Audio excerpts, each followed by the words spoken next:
velkommen til Gentofte News. Mit navn er Mads Severinsen, og i dag skal vi snakke om ungearbejdere. Og vi har så sendt en ekspert ud for at undersøge sagen. Og tak til Mads Severinsen, vores dejlige vært. Jeg hedder Oliver Gander Pedersen, og jeg er eksperten omkring ungearbejdere. Så vi har gået rundt og spurgt unge, om de arbejder, og hvis de arbejder, hvor meget tjener de så i timen? Vi har faktisk spurgt dem om 3 spørgsmål, men vi kommer ind over de 2 spørgsmål lidt senere. Så lad os starte med, hvor meget de tjener i timen. Så vi gjorde det, at vi gav dem valgmuligheder i intervaller, hvor vi startede mellem 40 til 50 kroner. Så gik den så videre fra 50 til 60. Men nu tænker I nok, at hvad nu hvis man tjente 50 kroner, hvad gør man så? Så er man på den ene eller på den anden. Men så er det jo så her, vores gode venner kantparenteser kommer ind, hvor vi bare laver dem her.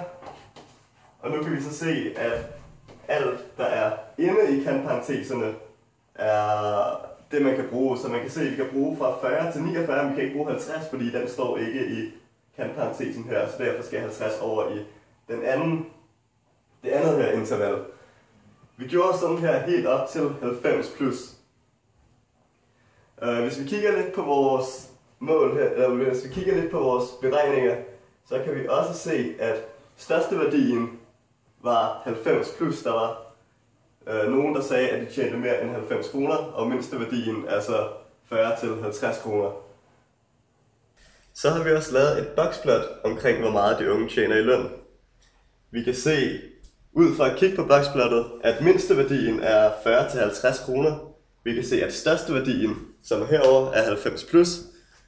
Vi kan se 25%, altså den første kvartal, er på 60 til 70 kroner. Nummer 2 kvartal, altså 50%, den ligger på 70 til 80. Og den sidste 75%, altså den tredje kvartal, den ligger også på 90 plus. Så har vi så også lavet et schema her. Vi kan se, H, altså det lille h, står for hyppigheden. Det store H står for summeret hyppighed. F står for frekvens, og selvfølgelig det store F står for summeret frekvens. Vi kan se her, hvem har svaret hvad, eller i hvert fald hvilke personer har svaret hvad. Mens her kan vi se det samlede antal personer, altså summeret lagt sammen. Frekvens er bare et fint ord for procent. Derfor kan vi se, at 0,04 er jo det samme som 4%. Hvis vi går herover, kan vi se, at vi har lagt det sammen, indtil det til sidst giver 100%, altså alle de 23, som vi kan se i den summerede hyppighed. Og så er vi jo kommet til at skulle finde medianen, som er 70 til 80 kroner. Hvordan finder man medianen? Det gør man ved, at man tager alle ens observationer og sætter dem i numerisk rækkefølge, hvor man derefter finder midten af de tal. Og det var alt, hvad jeg har lige for nu, men jeg vil gerne sende det her videre over til eksperten Nikolaj Nielsen. Og tak til dig, Oliver. Og nu er spørgsmålet om, hvor meget det unge arbejder nu. Og vi har lavet intervaller fra 0 til 5, fra 5 til 10 og op til 20 til plus.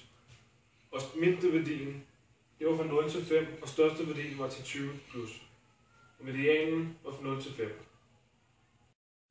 Og så vores sidste spørgsmål var så, hvor lang tid de har arbejdet. Og vores intervaller her var så fra 1 til 4 måneder. Og så fra... Nej, vi behøver ikke engang det der, jo. Fuck. Vi klipper bare i det. Fuck det. Og så det sidste spørgsmål var så, hvor lang tid de unge arbejdede. Her var vores intervaller fra 1 til 4, 5 til 8, og så går den videre, og den steg så med 4 måneder hver gang, op til 21 måneder. Vi kan se her, at vores største værdi var 21 måneder eller over. Vores mindste værdi var 1 til 4 måneder, og vores median var 13 til 16 måneder.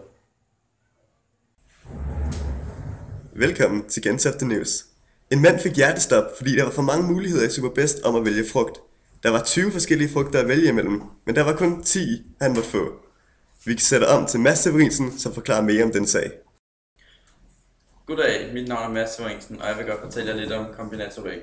Ja, valget var uordnet og med tilbagelægning, fordi at han måtte tage flere frugter, og det var ligegyldigt, hvilken rækkefølge det var i. Om det var en æble først eller en pære først, det var lige meget. Ja, og hvis vi så kigger på de muligheder, han havde, og det kan vi så beregne med den formel her. Og det giver så parentes start, n minus 1 plus r, parentes slut, fakultet, divideret med parentes start, n minus 1, parentes slut, fakultet gange r. Og det giver så 20.030.010 muligheder, han havde.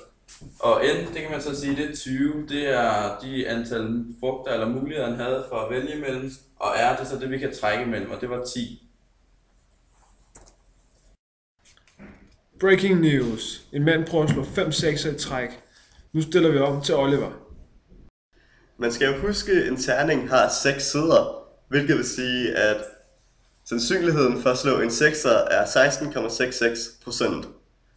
For at finde ud af, hvor mange procent han har, så er chancer for at slå 5 6'er i træk, skal vi bruge den her, vi siger 1/6 i femte gange med 100 for at få det om til procent.